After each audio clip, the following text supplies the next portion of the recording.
So one of the topics that are more important to discuss about high performance is self-motivation. For me, it's one of the most important skills. I always say that you need to come motivated from home. You need to find your own motivation. You need to follow your dreams, but you need to come with that. That's why it's so important to find your own place, to find the job where you can really excel and you can be passionate about and demonstrate every single day that you can give your 130%. Because without that passion, there will not be motivation, and without that motivation, companies are not going to bet on you, right? So at the end, great companies don't hire skilled people and then motivate them. They just hire people that are already motivated, and they inspire them, and they give them the resources in order to shine, in order to give their full potential for the benefit of the company. So if you are not coming self-motivated, they are going to check it directly from the interview. And this is why it's important to prepare the interview this way. I mean, you need to demonstrate that you are motivated by the topic they are covering. If you are not really passionate about that topic, you can try to pretend to, but to be honest, that's not your place, right? Your place has to be one place where you would be able to work for free, just for them to try you, to try out your skills and demonstrate them that you can exceed their expectations. So it's exactly like that. You don't need you don't need more than that, right? That's why for me, self motivation is really, really important for achieving high performance. And it's only using self motivation that you can access these kind of offers, right? Other topic related to the to high performing teams. In order to develop your high performance, you need to feel safe. So it's this is about psychological safety. um, you need to understand and you need to feel that in your company the risks are under control. So if you take a risk, you are going to be protected. Imagine that a trapezist it's in the circus. If they don't have the safety net, they will be probably only trying the tricks that they know that are safe, they really master, and they are not exposing their lives. Otherwise, they know they are going to be die. They're going to die. So at the end, this psychological safety is really important in this metaphor of the circus, but it's really important for the employees to develop their full potential, to be safe, that they can try new things, they can speak out loud, they can say what they think without any kind of consequence. This psychological safety is built around some different concepts, right? I have some notes here. Let me look for them, because once you create them is when this psychological safety is in the mind of everyone, and then they can really be the true themselves, right? um, so let me look for it. Okay. So one key topic is resilience, right? At the end, resilience requires a level of self-awareness and empathy that may not come naturally to all team members, right? It's about being there when things are not so easy, right? It's about being patient and learn to suffer in some way, right? And when you come to psychological safety, is as I have told you, that belief that any team member can speak out without any consequence, right? um, and it's important for them to build this kind of environment where they feel safe. And how to build it, it's all about I think they need to understand that what you have to say, it's important and valuable. this is the first thing. It's not about punishment. I mean, that's the last part. I mean, immediately remove it if you are punishing others just because they are speaking out loud and telling their thoughts.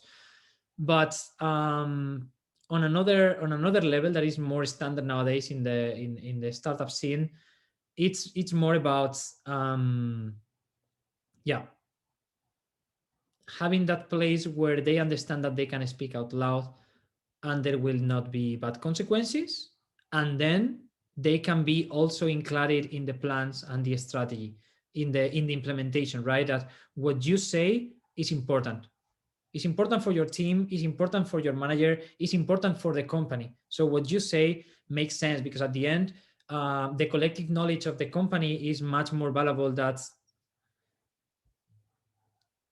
the the yeah the information, the information that the C level can hold. And at the end, if you don't rely on others to say what they know about their area of expertise, you are not going to be able to know your customer as much as your sales representative do. You are not going to be able to know which are the aspects of your product that has to be improved as much as your tech or product team knows.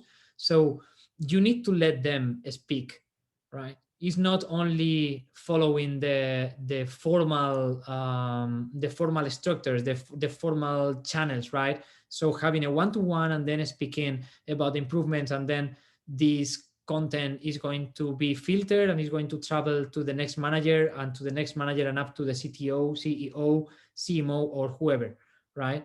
It's about um, it's about letting them speak out loud at any time, right?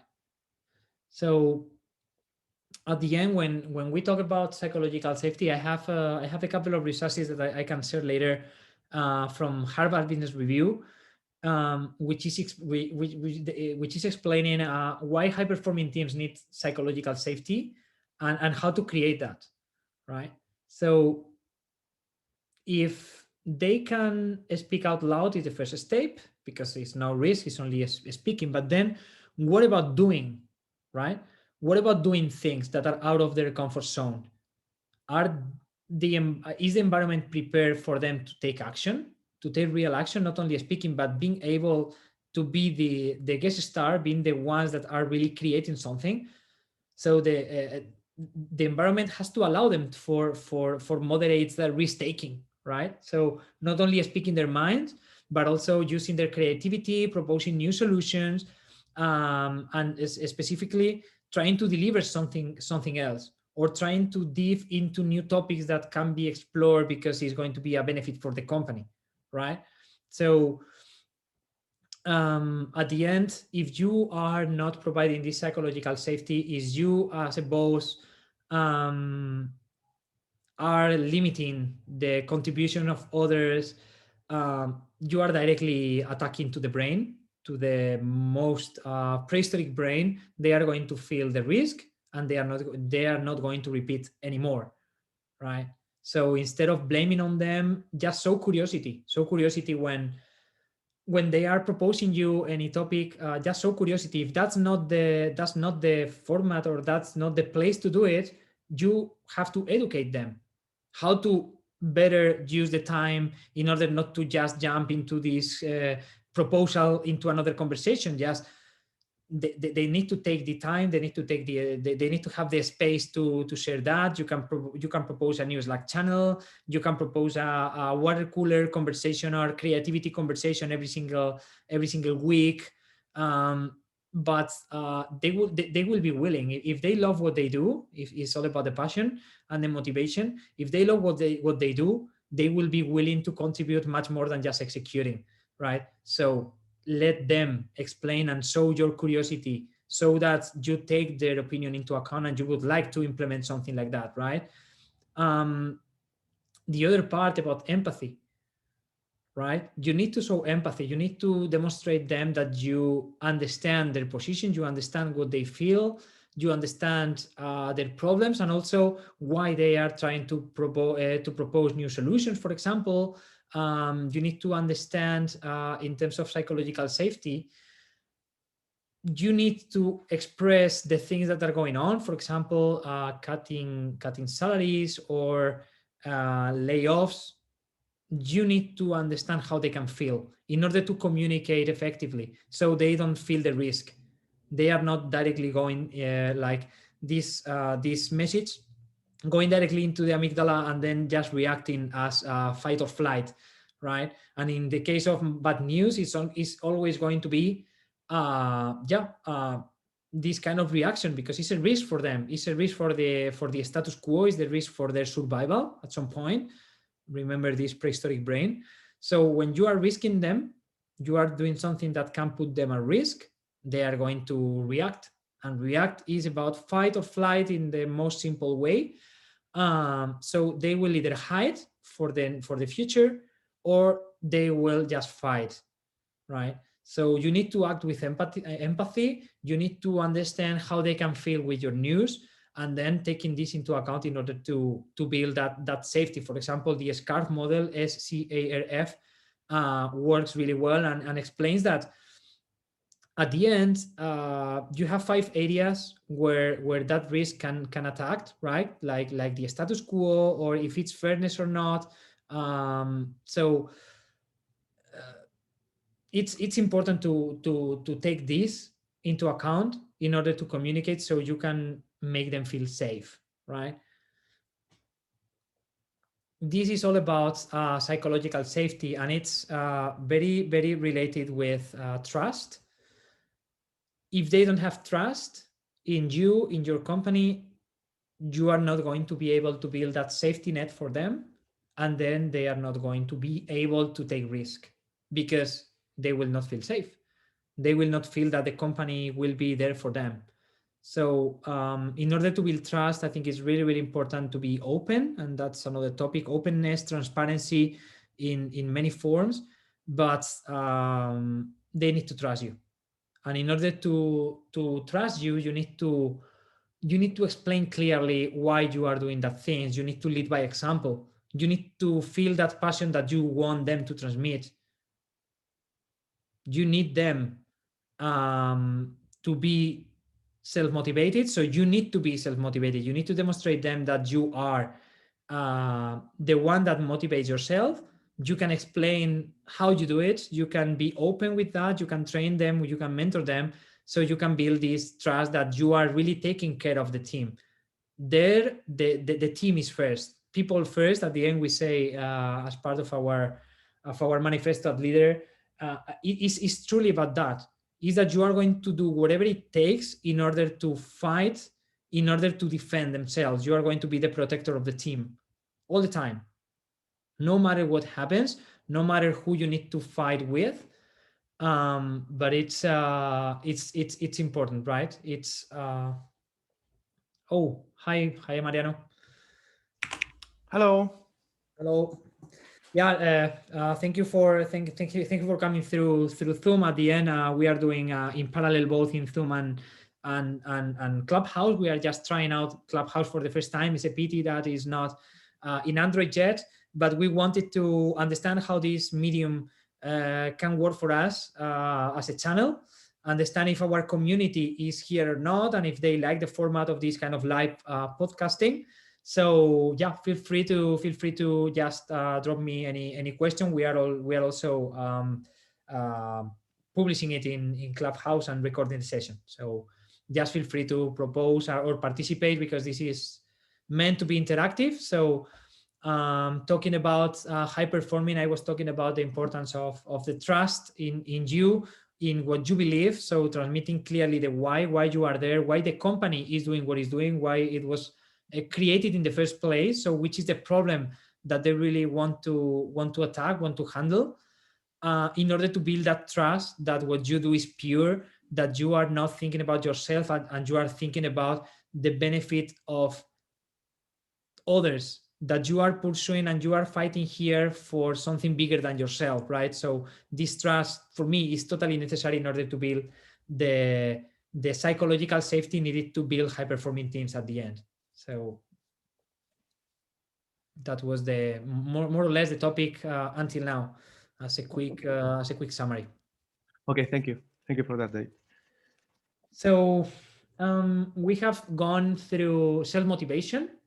You need the people to be self-motivated, and then you are there to inspire them. So in order to inspire them to push their limits, they need to feel that psychological safety, and that's why you need to create that environment where they can really speak out loud, speak their minds, being free to be themselves, to be authentic, also to take risk, to take moderate risk into the company, so the company can innovate and can be pushed further with all the knowledge they have, right? So it's not only that they transmit their knowledge and the expertise and their ideas with their creativity to the C level, through the formal channels, through their managers, but it's also that they really play around. They try out new technologies. They try on new things, right? It's not only about speaking, it's also about trying. And in order to try, they need to have that safe space. So they need to have the time first in order to do it, so they are not just overwhelmed by the tasks of every single day. They have some time to play around. They see that the new projects are coming with the possibility of using new technologies if it's possible, because the architecture or the infrastructure allows for it, like microservices. So they can see that the company is willing to give them new tools, is willing to grow them, to allow them for growth, both personal and professional. And the time is the budget, the resources, the tools that has to be bought, the training that has to be bought as well in order for them to develop new skills. Is about giving them the ability to participate in new projects, even if it's their first time. So they need to understand that the company is willing to take some risks, is doing whatever it takes from themselves for the employees to feel safe doing something new, and that there are not going to be any consequences. This is all about this environment. And with this environment is when you can really create these high performing teams, right? It's about the trust, it's about the safety, it's about the self motivation, and it's about putting the resources for them. So they need to understand that you are a protector for them. You are just giving the resources, you are a facilitator. So at the end you have you need to wear several different hats. At some point you are a protector, you are defending the team from interference, from bad feedback, from things that are not going to benefit. You filter the information, you communicate properly using the empathy, and you also provide the tools, right? So at some point you are more like financial, and another point you are the facilitator. You are just asking, hey, what do you need? I mean, I'm not going to tell you where to go. You are approaching this project, you want to own this project, you want to own this idea, let's go. But what do you need? Please tell me, and I will be able to facilitate either resources, people, a conversation, a network, contact with customers, to buy a tool, whatever it is.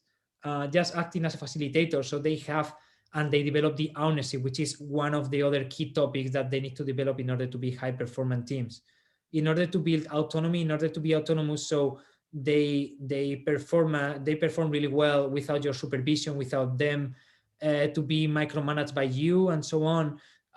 They need to feel honored. They need to feel like the CEO of the company, and in order to do that, they need to feel that they are not just a number, they are not just a piece, and they have the same right to do whatever it takes as any other one. And they need to feel that you are not controlling them. They have the freedom. You give them the freedom, knowing that they have the responsibility to use it properly, right? But giving them this blank sheet so they can behave whatever they think is best for the group, and transmitting again the why, the vision of the company, the long term, why the company was created in the first time. It's all they need in order to start building that ownership, right? They need to feel the company that is that is them, is theirs.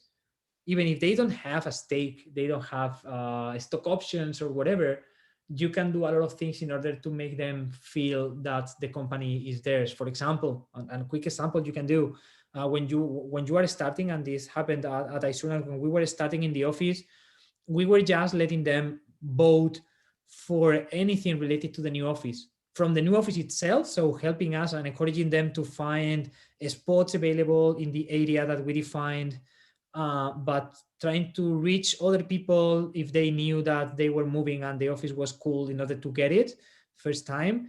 But then once we define which office was going to be, involving them in the setup, right? So from choosing the color of the walls to choosing the furniture to building their own chair and their own table.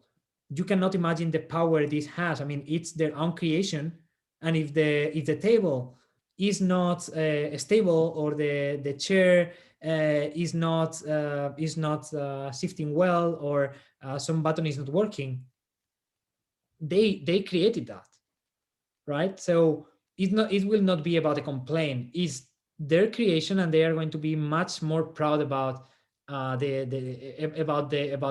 office, right? It's going to be like the second home.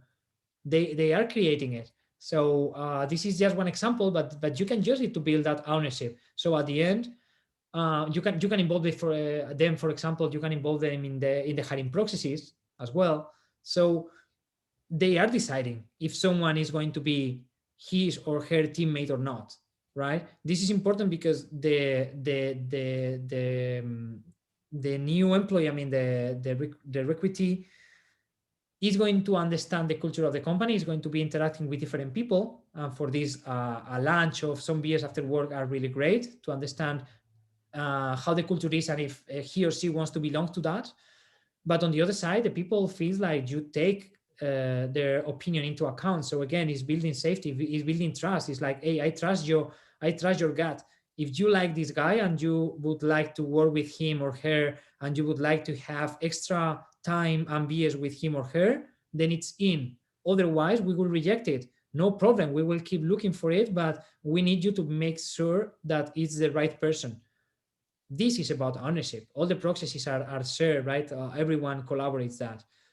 So these are some of the topics that you can develop in order to build high performing teams, which is about safety, is about trust, is about resilience. All of these kind of build psychological safety. It's about developing the ownership, and for that it's also talking about the why. It's also talking about why you or the company are doing things. It's about being open, being transparent, being honest with them, so they can really trust you. They can really trust that what you do is for the best of them, is not for the best of yourself, is not about politics, is that you really and truly care about them, and you just want them to improve and being high performing. And in order to do that, you need to develop all these skills as well, and before and prior to them, because you need to lead by example. This is the only valid way to build high performing teams. You are the first that is high performing, and then your team could be high performing as well if you are able to develop that skills that we have been talking about into your team. Otherwise, it's not going to be possible. So that was some of the topics I wanted to discuss. And if anyone has any question, just join right now. I don't know, Mariano, if you want to say something. Yeah, I have a question. Um, Yep. First of all, I want to give you some context about the question, Mhm. and is that I've been working for startups for a while now, and I've seen many times a gap between the business side and the technology side, and this is the problem that usually the CTO tries to solve, to Yep. translate the needs from business to whatever needs to be done by the technological team. Exactly. And for a few years, I've been in a few companies that they are removed completely the CTO role. They don't have CTO. And it's now CPO, or no one is leading the team? It's kind of a plain, flat, autonomous team that, yeah, they have some project managers. Also, maybe there is an engineer manager, but uh, there is always this, for me at least, I've always seen this lack of transparency that we know the goals, but we don't know exactly the why. And then I've seen also that change makes that the team, the technological team, lose kind of the trust with the company, and there is a big rotation. So you are So against this practice of removing the CTO? yeah, I would like to know how we can give to the company the visibility of we need someone in the middle that really isolate us from, well, it's not only isolating, it's changing a little bit the mindset of Yeah. that we are not the enemy. Yeah, we, exactly. So exactly. The thing is exactly the opposite. You don't want the tech team to be isolated. You yeah, want them to be business and to breathe business every single day. So they need to think business, and they, for example, if they are asked what you are doing today, they shouldn't be asking, I'm moving this button from here to here because the conversion, I'm just moving this button from here to here, or I'm just changing the color or making an animation. What they are doing is improving the conversion rate. So they need to be able to speak up. They need to be able to explain what they are doing and why they are doing in terms of business, not in terms of pure tech, right? So I really agree with that. But on the other side, removing the person in the middle is not that this person is going to help or not help. At the end, depending on the culture of the company, maybe it's not needed a CTO. But the thing is that if you don't have a CTO, you don't have someone working with the rest of the departments to understand all the needs. Maybe you have different project managers, but there is not a person that has everything aligned in their head that can hold strongly the tech vision for the next years based on the problems, based on the trends in the market, based on the organic development of the company, how it is going, right? So at the end, my question would be, a, why are you removing the CTO and you are not removing the CMO or the CSO, right? Because it's not the same to be flat than not having a head that can coordinate the effort and can transmit a vision as one single person that holds all the information that is relevant, right? That's why hierarchies directly work. I mean, you can be flat, but when you are 500 people flat, someone has to lead. um, uh, yep, not all the people, I mean, they are just different functions. You can understand as a hierarchy, and you can see that someone is on top of any other one.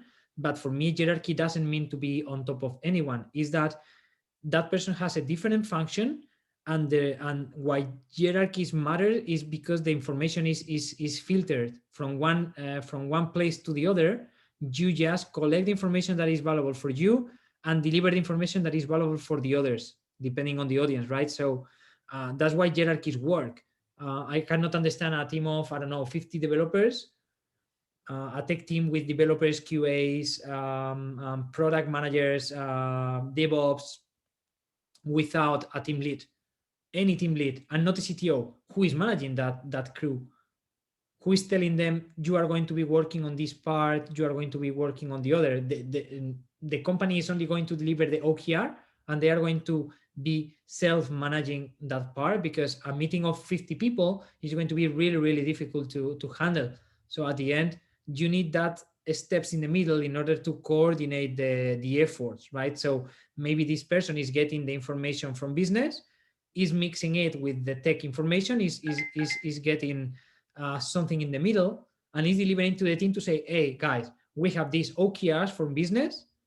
So this translates that we need to reach this kind of financial objectives or product objectives.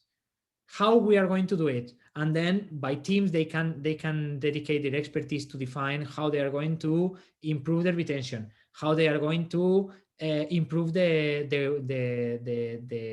round trip time of the website, how they are going to improve the operations in the server, whatever it is, right? But you need this kind of people in the middle for that sake of filtering and translating, right? yeah, definitely. Definitely, it's also about ownership, accountability, and some at some point to delegate, because the CTO cannot do it all. And Yeah. this is another question that I have. When the CTO is so involved and so time consumed by all the meetings and tasks related to business. Uh, is it still important for a CTO to keep on the edge of tech on how to do things? And I mean, learning by doing still, or you can rely on your past and just, I don't know, reading posts and contacting other CTOs, and this way keeping a little bit more up to date. At that point, my personal opinion, but I think the leaders we are trying to build at Leader um, take into account that the moment they have a team, the skills they need to develop is leadership, and that they are going to try to hire the best in order to do that. That's day-to-day stuff. So at the end, that CTO shouldn't be employing their time, at least the time at the office, at the office, in order to develop their coding skills, right? They can be in the loop. And they are going to start. For me, the best way of learning while you are leading is from the people. Actually, if they are curious, if you are allowing them to play around, if you are allowing them to innovate, to be creative, to learn new things, you are putting a budget so they can attend to conferences and so on, and they have this self motivation. They are motivated. They are coming motivated from home because they love coding and they love creating product with purpose. Then they are going to be up to date by themselves.